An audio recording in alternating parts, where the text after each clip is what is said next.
Il-koalizzjoni bejn Simon Busuttil u Marlene Farrugia qed tibqa' turi nuqqas ta' qbil dwar temi mill-iktar importanti fosthom il-paga minima.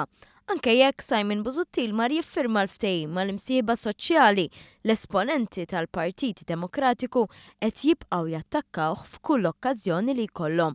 L-ewwel li għamlet dan kienet Marlene Farrugia meta tħabbar il-ftehim, iżda komplow magħha kandidati tal-istess partit. Fosthom Monik Aġus li ddeskrivit il-ftehim bejn l-imsieħba soċjali kollha bħala bżar fl-għajnejn.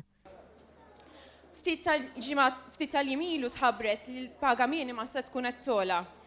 Kienet miżura ta' bżar fl-għajnejn. Din hija l-ewwel żieda fil-paga minima f'35 sena biex bekk il-paga minima nazzjonali se tkun żdiedet bi 8 euro fil-ġimgħa. Il-ftehim kien meqjus bħala storiku għax iġib miegħu il-firma tal-imsieħba soċjali kollha li jpoġġu mal-mejda tal-MCSD. Iżda fil-waqt li tant imsieħba rnexxielhom jaqblu fil-koalizzjoni dan ma kienx il-każ. Tant li fl-aħħar ġimgħat din il-koalizzjoni kienet deskritta bħala koalizzjoni tal-konfużjoni.